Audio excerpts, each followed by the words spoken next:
More than half of all new cancer diagnoses happen in people over 55. The median age is 67. After 50, your risk climbs every single year, and most people have no idea why. Here's what's happening inside your body right now. Your DNA repair systems are slowing down. Mutations are piling up faster than your cells can fix them. Your immune system, the part that hunts and destroys early cancer cells, is getting weaker by the year. And the inflammatory signals in your body are rising, creating an environment where cancer thrives. This is not bad luck. This is biology. And the system is not designed to stop it. Prevention doesn't generate revenue. There's no billing code for keeping you healthy. The system waits until you have cancer, then treats it. But oncologists know something most people don't. There is one daily habit, exposed in clinical research across millions of people, that directly fights cancer at the cellular level. It lowers the hormones that feed tumors. It wakes up the immune cells that kill them. It changes the chemical environment inside your body so cancer cannot take root. This habit is free, it takes 30 minutes. You need no equipment and you can start today. I'm going to tell you exactly what it is. But first, I need you to forget everything you think you know about it, because what I'm about to show you is not about fitness. It's not about losing weight. It's not about heart health. It's about activating a cancer-fighting system inside your body that most people never turn on. If you're over 50 and you've never had anyone explain why your cancer risk is rising, not just that it is, like this video right now, that tells me this is the content you need. Drop your age in the comments. I read everyone, and I'm building this channel around what this audience actually needs to hear. Subscribe and help us reach 100,000. That's how we make this information impossible to bury. The habit is a 30-minute brisk walk, every single day. I know what you're thinking. Walking? That's it? I already know walking is healthy. No. You don't. You know a surface-level version, the version they put on posters in hospital waiting rooms. What I'm about to show you is what happens inside your bloodstream, your immune system, and your tumor microenvironment when you walk, and why oncologists now call this daily medicine. Cancer risk doesn't rise after 50 by accident. It rises because 5 separate systems in your body start failing at the same time.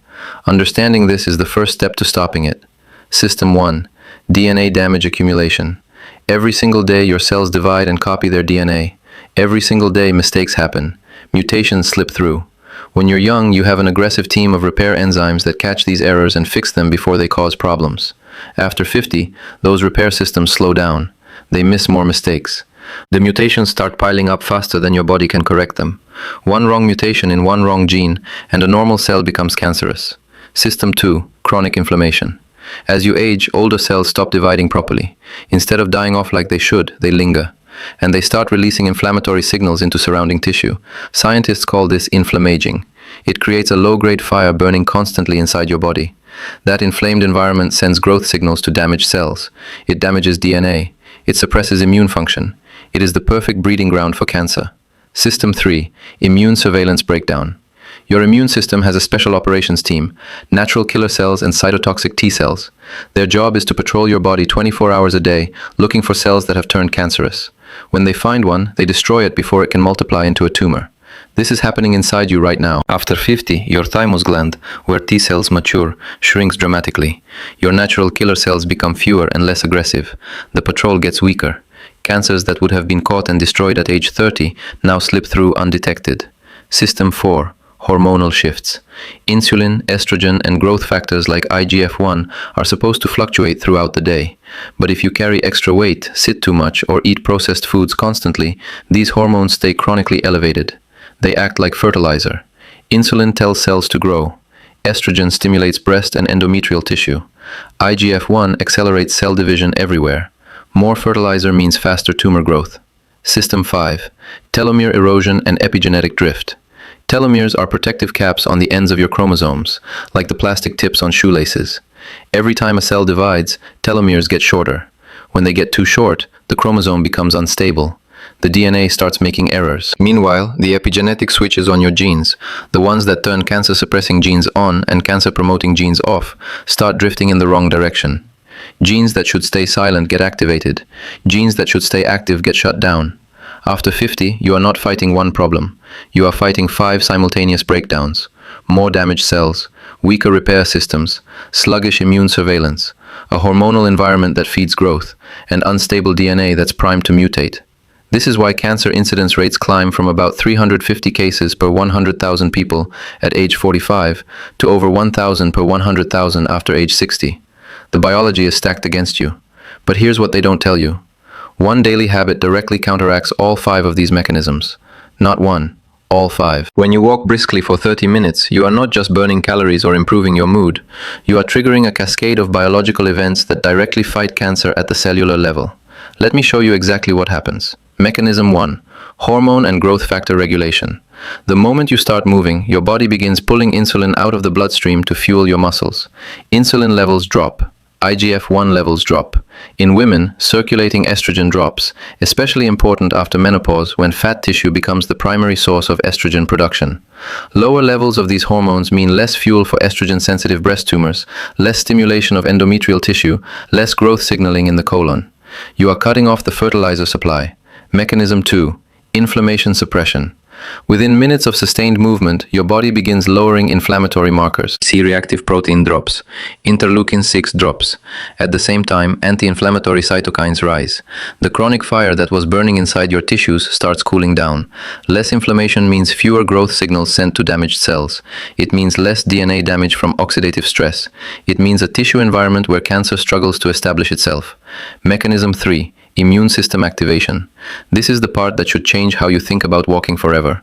Moderate physical activity increases the number and killing capacity of natural killer cells and cytotoxic T cells. These are your body's cancer assassins. Researchers have done something remarkable. They took blood from people immediately after a 30-minute walk. They called it exercise-conditioned blood. They injected this blood into mice that had been implanted with tumors. The tumors grew slower. Then they took blood from the same people when they hadn't exercised and injected that. The tumors grew faster. Your blood literally becomes more toxic to cancer after you walk. For hours afterward, your bloodstream is carrying more activated immune cells, more tumor-suppressing signals, more molecules that inhibit cancer growth. Do it every day, and you're bathing your tissues in this protective environment continuously. Mechanism 4. Direct tumor metabolism interference. Cancer cells are metabolic thieves. They consume massive amounts of glucose and rely on a growth pathway called mTOR to multiply rapidly. Walking activates a molecule called AMPK, your body's energy sensor. AMPK directly suppresses mTOR. It tells cells to stop growing and start conserving. In cancer cells, this hits the brakes on proliferation. Your muscles also release signaling molecules called myokines when they contract. One of these, irisin, travels through your bloodstream and directly inhibits cancer cell growth and metastasis. Another pathway affected is the hippo-YAP system. Exercise-activated adrenaline turns this pathway off in tumors, making it harder for cancer cells to multiply and spread. Mechanism 5. DNA protection and repair enhancement. Physical activity improves your antioxidant defenses. It reduces the oxidative stress that damages DNA in the first place. It upregulates the very DNA repair enzymes that decline with age. Some studies show it may even help maintain telomere length, slowing the erosion of those protective chromosome caps. Mechanism 6. Gut and digestive protection. For colon cancer specifically, walking speeds up transit time through your intestines. Food and waste move through faster. This reduces the amount of time potential carcinogens sit against your colon lining. It also changes bile acid composition in ways that protect colon cells from damage. This is not one mechanism. This is 6 coordinated anti-cancer systems activating every time you walk for 30 minutes. And here's what makes it different from a drug. These effects compound. Every day you walk, you're reinforcing all 6 pathways. The protection accumulates.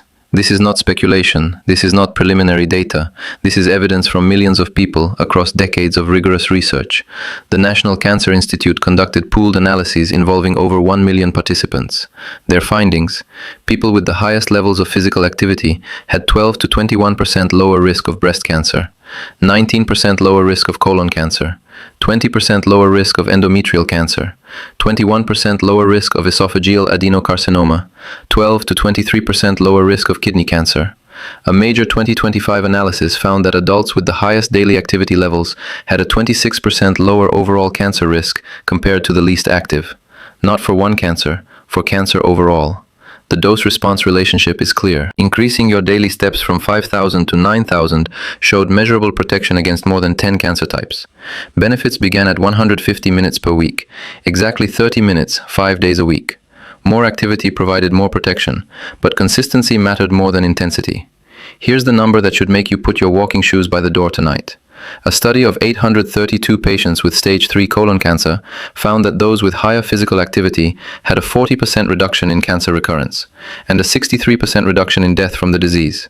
63% from walking. For breast cancer, the data is equally compelling.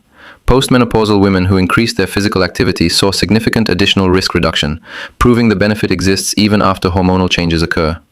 Meta-analyses of randomized controlled trials in cancer patients show physical activity reduces all-cause mortality by approximately 26%. The evidence is strongest and most consistent for colon, breast, and endometrial cancers.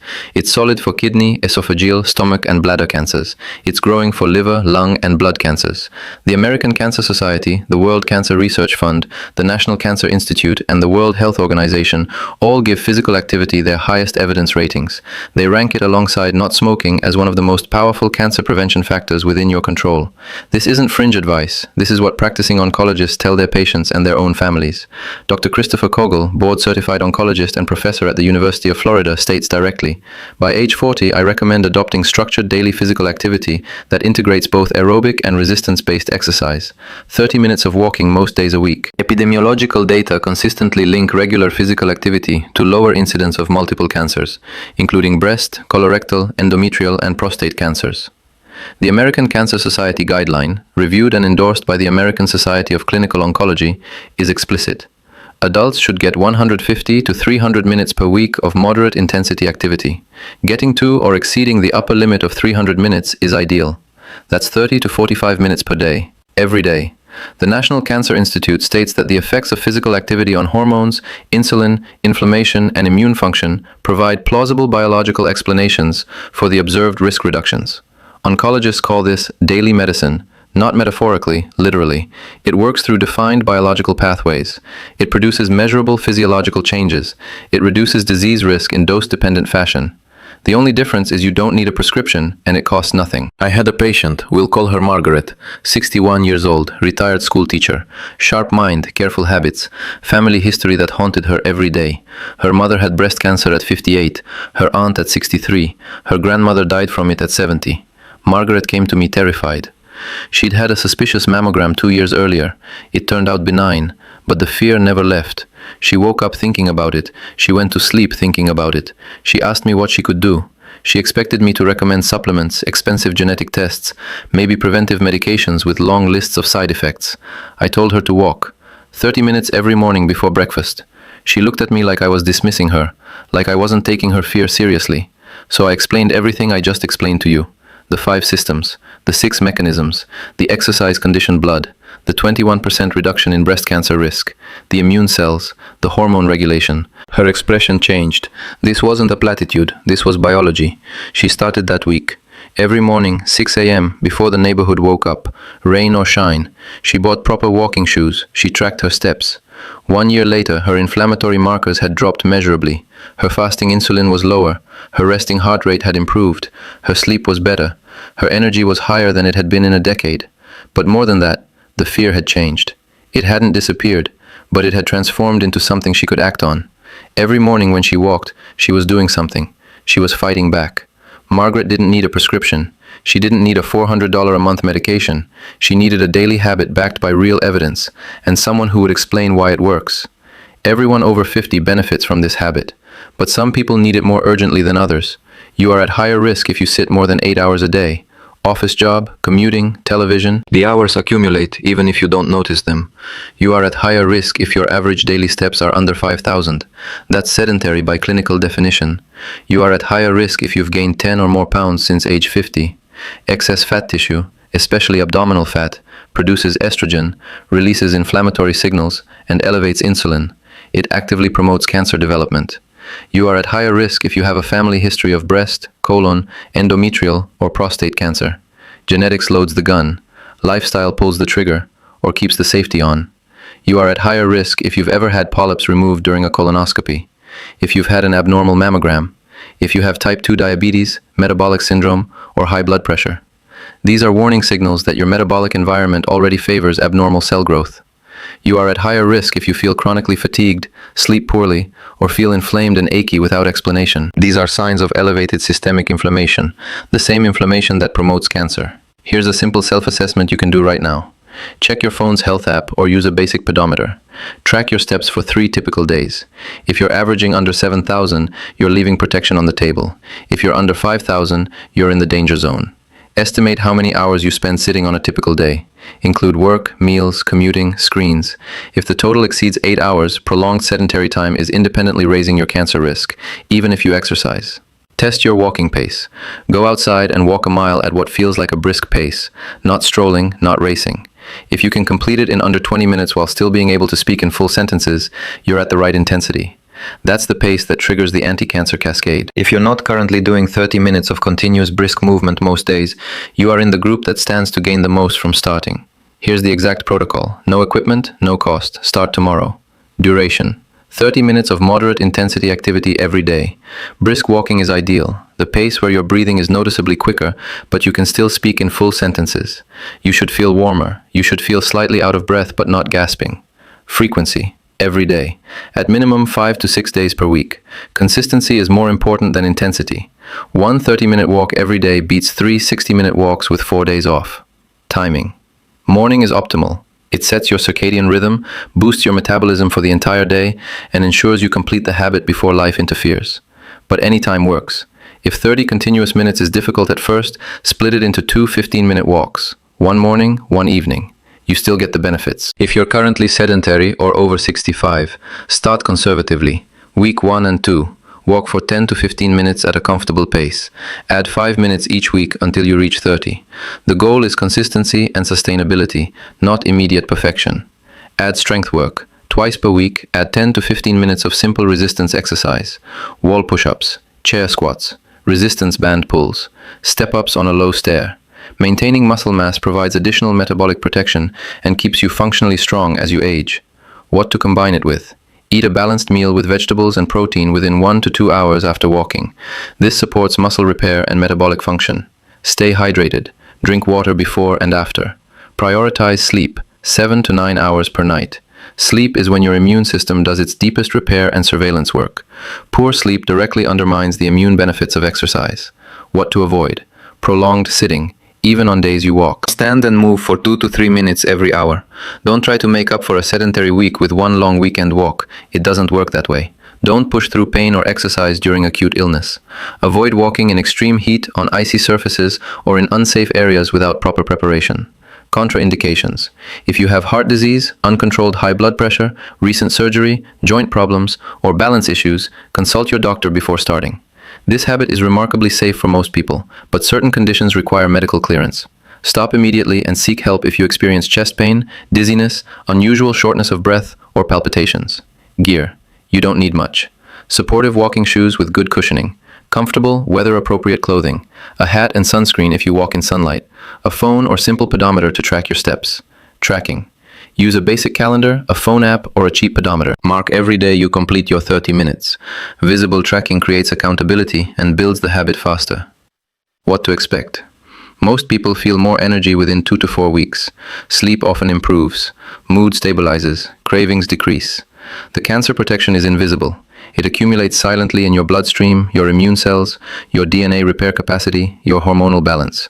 You won't feel it directly, but every day you walk, you're shifting the odds in your favor. Cancer risk climbs every year after 50, but it doesn't climb the same for everyone. The biology is only half the story. Your daily habits determine whether that biology wins or loses. How old are you? Write your age in the comments right now. I read every single one, and I use that data to shape what this channel covers next. The more I know about who's watching, the more specific and useful I can make this information. If you've been sitting most of the day, if your steps are under 7,000, if you can't remember the last time you walked for 30 continuous minutes, don't wait another week. Tonight, put your walking shoes by the door. Set your alarm 35 minutes earlier than usual. Tomorrow morning, before you check your phone, before you make breakfast, walk for 30 minutes at a brisk pace. Your immune system will begin hunting cancer cells more aggressively within hours of your first walk. Your inflammatory markers will start dropping within weeks. Your hormone levels will begin shifting within months. The protection compounds every single day you do this. This is not fitness advice. This is not weight loss advice. This is cellular protection against a disease that kills more people over 50 than almost anything else, and it's completely within your control. Start tomorrow.